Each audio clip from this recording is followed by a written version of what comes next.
गए थे तो हम लोग बाइलिंगुअल लिखवा दिए थे। तो वो बोले नहीं, या तो हिंदी मीडियम होगी या इंग्लिश मीडियम होगी। मतलब हम लोग यही सोच के कि दोनों भाषा जानी चाहिए ना, क्योंकि हमारा वातावरण वैसा है। तो वही मतलब कितना हम एक नियम के पीछे कितना हम वो हो रहे हैं, किसी को समझ आए कि नहीं आए। तो या हिंदी मीडियम रहेगी या इंग्लिश मीडियम रहेगी। जब हम लोग बाइलिंगुअल लिख के भेजे थे, नो आ गया। जैसे अभी भी अपन बाइलिंगुअल लिखे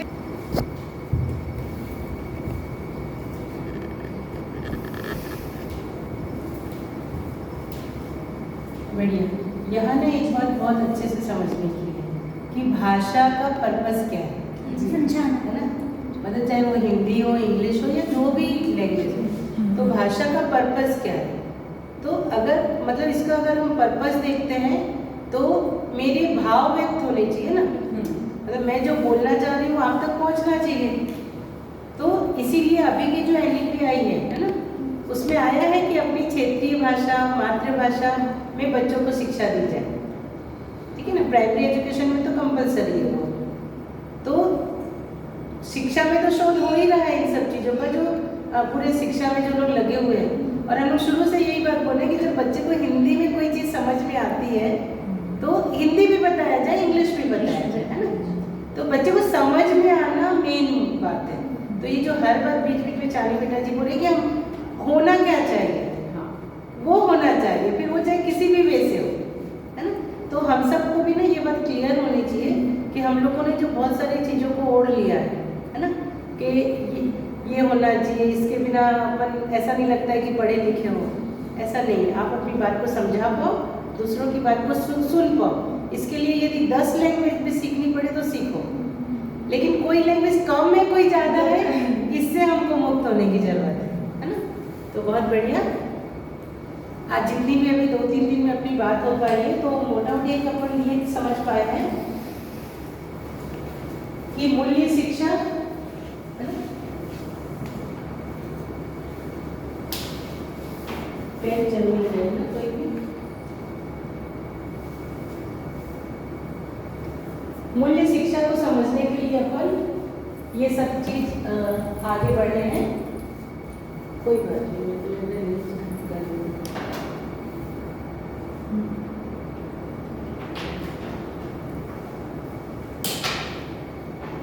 तो वाकई में अभी की शिक्षा में ना खाली वैल्यूज ही कम, वैल्यूज मिसिंग है। नहीं मैम, वैल्यू है, वैल्यू का मतलब बदल गया है। हाँ मतलब ना वैल्यू मतलब एक्चुअल में ना जिसको नंबर्स हो गए हैं, जिसको वैल्यू बोल रहे हैं ना वो मानवकृत है ना। आपने किसी चीज को वैल्यू बोला तो आप बोले यही पढ़ाई में होना चाहिए। आपको किसी चीज की वैल्यू लगती है, आप बोल रहे हो यही पढ़ाई में होना चाहिए। तो कहीं ना कहीं सर्वे होता है, उसके बाद शिक्षा वस्तु बनती है ना। शिक्षा वस्तु लिखने वाले कोई दुनिया ऊपर से उतर के थोड़ी आते हैं, हमारे बीच का ही कोई व्यक्ति होता है। तो जैसी जैसी डिमांड आती है वैसे शिक्षा वस्तु बन जाती है। तो अपन यहाँ बात करें कि जो है, जो मानवकृत नहीं है ना, तो उस वैल्यू को, उस वैल्यू की अपन यहाँ बात करें कि क्या मिसिंग है और उसको अपन पूरा कर सकते हैं। तो जितनी भी बात हुई कि ये जो आचरण है, दीनता, हीनता, क्रूरता, ये भी हमको चारों तरफ दिखाई दे रहा है। ये बच्चा जन्म से लेके आया था क्या? कैसे पता चलता है नहीं लेके आया था? मैम बच्चा तो कोरा हमें सौंपा गया है, मतलब एक हीरा है, उसे हमें तराशना है, बताकर कि दीनता को कैसे, मतलब किस चीज को कैसे कन्वर्ट करना है। जब तक वो हम में ही शो नहीं होगा या आसपास शो नहीं होगा, वो कैसे सीखेगा। हाँ मतलब हमको कैसे पता चल रहा है कि ये उसमें नहीं है और क्या है? तो जब वो छोटा था तो इसका क्रूरता का नेचर नहीं था, सॉफ्ट था, और दीनता में अपने आप को छोटा नहीं समझता था, कहीं भी जाए वो बिंदास रहता था। कोई बच्चा जब वो खेलने जाता है तो वो ये नहीं देखता कि कोई वॉचमैन का बच्चा है या उदयपारा का बच्चा है या कोई बहुत अमीर आदमी का बच्चा है, वो नहीं देखता। उसके लिए सब बच्चे एक बराबर हैं, उसको कोई फर्क नहीं पड़ता। जब वो छोटा था तो वो नहीं देखने में आता है ना, ये अपन देख पाते हैं, है ना। बच्चा कितनी प्योरिटी के साथ आता है, ठीक है। तो बच्चा तो एक्चुअल में अपने इन गुणों के साथ आता है। तो ये चीज है नहीं, अगर होती तो वो लेके आता। वातावरण से सीखता है ना। हम मानव ना देख कर सीखते हैं, तो वो वातावरण से देख रहा है, फिर वो माता पिता, परिवार, समाज, सब में सब कुछ देख रहा है। तो ये जो अभी की हमारी जीवन शैली है ना, उसको वो देख रहा है और ले रहा है। उसको कोई ऐसा मॉडल नहीं दिख रहा है। अगर ऐसा मॉडल दिखता तो वो इसको ले लेता, ठीक है ना। तो इसका मतलब हम किसी मानव जाति को दोष दें, ये भी ठीक नहीं है। इसका भी कोई कारण होगा, है ना। तो इस धरती पर मानव को जितने साल हुए हैं, है ना, हजारों साल, ठीक है। इन हजारों सालों में, जैसे इस बात को हमारे यहाँ सुनील पाल भैया जी हैं जो शिविर में बहुत अच्छे से रखते हैं, आप लोग को नेक्स्ट ईयर उनके भी सेशन मिलेंगे। मतलब वो बताते हैं कि जैसे शुरू में एकदम से तो हेलीकॉप्टर या ट्रेन नहीं बन गई ना, पहले तो कोई गाड़ी बनी होगी, और वो गाड़ी ऐसी बनी थी कि वो ऐसे चलती थी कि उसके आगे तो घोड़े निकल जाते थे, मतलब इतनी धीरे धीरे। तो कोई भी चीज़ जब शुरू होती है तो बहुत सूक्ष्म थोड़े रूप में शुरू होती है। मानव जाति को यहाँ तक पहुँचने में कहाँ तक, जब वो अपने रोटी कपड़ा मकान का जुगाड़ कर सके, इतने साल लग गए, है ना। इतने हजारों साल लग गए कि वो अपनी रोटी कपड़ा मकान का जुगाड़ कर पाया। अब जब सारा जुगाड़ हो गया है, सारी सुविधाएं आ गई है, उसके बाद भी लग रहा है कि कुछ मिसिंग है। तब ध्यान जा रहा है कि मानव के अंदर ये जो बार बार बात हो रही है कि ऑल डायमेंशन तो पूरे नहीं हो रहे हैं, है ना। तो अब उस मिसिंग पार्ट पर ध्यान गया है, तो अब उसके लिए व्यवस्था हो गई। तो नियति में ना हर समय कोई ना कोई दर्शन प्रस्तुत हुआ है, और मेरे को लगता है कि ये उस क्रम से ही होता है कि आज पूरे धरती की मानव जाति इस बात को मान ली है कि सुविधाओं में सुख नहीं है ना। मतलब आज अगर पति पत्नी के बीच में कुछ वाद विवाद हो जाता है तो एसी रूम में बैठ के ठीक थोड़ी हो जाता है। दिमाग ठंडा होता है क्या? शरीर ठंडा होता है ना, है ना। तो अब ये समझ में आ गया कि कितनी भी सुविधाओं में आप बैठ जाओ, मन को आप ठीक नहीं कर सकते। मन को ठीक करने की तो कोई टेक्निक ही अलग है। तो इसलिए खूब सुंदर समय में एक बढ़िया दर्शन आया है ना। ये अमरकंटक के श्री ए नागराज जी हैं, है ना, जिन्होंने इस पूरे सत्य को देखा, और उस पूरे सत्य को देखकर उन्होंने उस पूरे सत्य, पूरे अस्तित्व में हर चीज व्यवस्थित दिखाई दी, हर चीज व्यवस्थित दिखाई दी। और उसमें ये भी दिखाई दिया कि मानव का भी आचरण निश्चित है ना। लेकिन अभी सही शिक्षा, है ना, और सही वातावरण नहीं होने के कारण बच्चे में संस्कारों का पोषण नहीं हो पा रहा है। प्राकृतिक रूप से तो बच्चा लेके आ रहा है ना, लेकिन वो उसका पोषण नहीं हो पा रहा है। क्यों? क्योंकि अभिभावक और अध्यापक अभी कंप्लीट नहीं है खुद भी। तो यदि वो कंप्लीट हो जाते हैं तो हर मानव संतान, जैसे हम इन सारी व्यवस्थाओं में क्वेश्चन मार्क लगाए हैं, ठीक है, यहाँ मानव लिख दिए हैं, पर मानव पूरा बड़ा पैदा थोड़ी होता है। वो पैदा तो शिशु रूप में ही होता है, माता पिता की कोख से, है ना।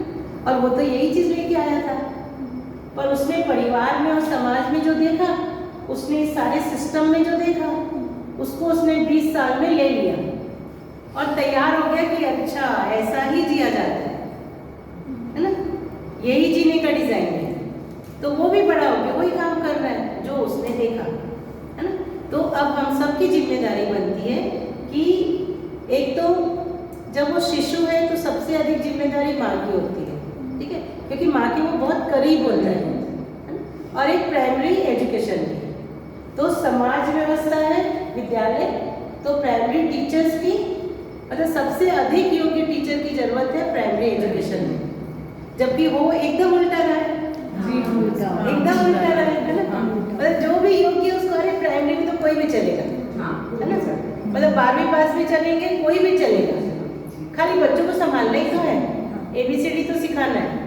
तो ये ऐसा कर करके ना और शिक्षा की एक प्रकार से रास की ओर ही गई, है ना। तो इस बात के लिए भी हमको ये बोला गया था कि जो स्नातकोत्तर पोस्ट ग्रेजुएशन को पढ़ा सके वो टीचर नर्सरी में पढ़ाए। मतलब नर्सरी में भी पढ़ाने वाले टीचर को ये पता होना चाहिए कि इस बच्चे को मेरे को कहाँ लेके जाना है और किस क्रम से उसको देना है ना। तो इतनी धैर्य वाली और इतना सुंदर व्यवस्था से तैयार होना चाहिए शिक्षण संस्थान, है ना। तो ठीक है ना। उसकी शुरुआत करते हैं। तो ये वो लेके आया है और ये है मानव मूल्य, मतलब ये गुण वो लेके आया है और ऐसा बनना चाहता है। तो कैसे बनेगा? जब कोई टीचर और पेरेंट्स ऐसे होंगे, न्याय की याचना लेके आया है, अगर हम धीरता पूर्वक उसके न्याय की याचना को पूरा कर पाएंगे तो वो यहाँ शिफ्ट होएगा, है ना। अगर हम वीरता का मतलब है यहाँ पर कि अभी क्या होता है, जैसे हम ऐसा नहीं है हम धैर्य नहीं रखते हैं, है ना। हमको क्या लगता है ये 2 बार बोलना, 4 बार बोलना, 10 बार बोलना, अब बस मेरा धैर्य टूट गया। तो हम लोग ना ये 2-4 बार बोलने को धैर्य मान लेते हैं, है ना। अरे कितने दिन हो गए समझाते समझाते, अभी भी समझ में नहीं आती है। तो हम लोग ना ये समय को, गिनती को, इससे अपने धैर्य को कनेक्ट कर लेते हैं, ठीक है ना। और हम बोलते हैं कि बस अब मेरा तो धैर्य टूट गया। लेकिन धीरता यहाँ पर ना, धीरता का यहाँ से समय से कनेक्शन नहीं है, ठीक है, वो सहनशीलता है। तो धीरता को एक बार समझने की कोशिश करते हैं। धीरता का मतलब है कि आपको पता है पूरे प्रोसेस का, है ना, पूरे प्रोसेस का भी पता है, उसमें कितनी अवधि लगेगी, कितना समय लगेगा, ये भी पता है ना। ये जो पूरी जानकारी होना धीरता है। इसके लिए आपको बहुत एफर्ट लगाने की जरूरत नहीं है। जैसे आप लोग सब दूध जमाते हो, है ना, तो आप लोगों को पता है दूध का टेम्परेचर कितना होना चाहिए, उसमें कितनी दही डलेगी, और आपको ये भी पता है कि वो कितने घंटे में जमेगी, कितने घंटे में जमती है, 4 से 5 घंटे। 4 से 5 घंटा, है ना। तो 4 से 5 घंटे में आप क्या बार बार जाकर उसको देखते हो क्या दही जम गई, दही जम गई? तो 4-5 घंटे का धैर्य कहाँ से आया? पता है कि जानते हैं कि उतना समय तो लगना ही है। 4-5 घंटे का धैर्य आया ना, आप बिल्कुल निश्चिंत हो गए, 5 घंटे बाद ही देखूंगी मैं, उसके पहले मेरे को डिस्टर्ब नहीं करना है उसका, ठीक है। आप यहाँ से दिल्ली जाते हो, आपको पता है दिल्ली अगर ट्रेन में गए तो कितने घंटे लगते हैं? 24 घंटे लगते हैं, ये आपको पता है ना, कि ट्रेन से जाएंगे तो 24 घंटे लगेंगे। और आपको ये भी पता है कि बीच में कौन कौन से स्टेशन आएंगे, ठीक है। अब आप पूरी तैयारी कर लेते हो कि इतने घंटे में मेरे को खाने की कितनी व्यवस्था चाहिए, है ना, या कौन से स्टेशन में मैं खाना मंगा सकती हूँ, ये सारी व्यवस्था हमको पता होती है और हम आराम से ट्रेन में बैठ के जाते हैं। अब आप दिल्ली पहुँचने के पहले हर स्टेशन में अपना सामान लेके दौड़ते हो क्या? शायद दिल्ली आ गया, शायद दिल्ली आ गया, आराम से बैठते हो। क्यों बैठते हो? क्योंकि मैं डेस्टिनेशन उसी टाइम पे पहुंचना। आपको पता है कि ये उसी टाइम में पहुंचेगा और अभी ये पड़ा हुआ है। तो ये जो हमको पता है ना, ये धीरता है। आप उस समय अधैर्य होते हो क्या? नहीं होते हैं हम अधैर्य, है ना। तो वैसे ही ना चाइल्ड साइकोलॉजी, बच्चों का भी विज्ञान है ना मन का, वो हमको समझना पड़ेगा। कोई भी चीज आप जब बोल रहे हो, है ना, तो वो जब सुन रहा है तो कितनी बार सुनेगा जब उसके अंदर चित्रण बनेगा। तो आप ये 10 बार बोल दी, 2 बार बोल दी, 50 बार बोल दी, ये सारी चीजें खत्म हो जाएंगी वहाँ पर, समझ रहे हैं। अगर आप लोग को ये पता चल जाएगा कि एक बच्चा जब आप कुछ भी बोल रहे हो, है ना, तो वो कब उसके अंदर जाएगी और कैसे उसके अंदर जाएगी, ठीक है। तो कब जाएगी और कैसे जाएगी, अगर ये आपको पता है, इसी का नाम यहाँ पर धीरता है, ठीक है ना। अगर आपको ये पता है तो आप बार बार बच्चे को अपमानित नहीं करोगे। अभी हम कर क्या रहे हैं, है ना, मतलब कितनी बार मैं ABC लिखना सिखाऊं, कितनी बार बोलूं कि चप्पल बाहर रखो, है ना, कितनी बार बोलूं कि पानी मत गिराओ, है ना, कितनी बार बोलूं कि फ्लश करके आया करो। तो 1000 बार बोलना पड़ेगा, अपने अंदर बैठा लो, है ना, कि बच्चा 10 साल का होता है ना, तब तक आपको बार बार बोलना पड़ेगा। इतनी जल्दी संस्कार के बीज रोपित नहीं होते हैं।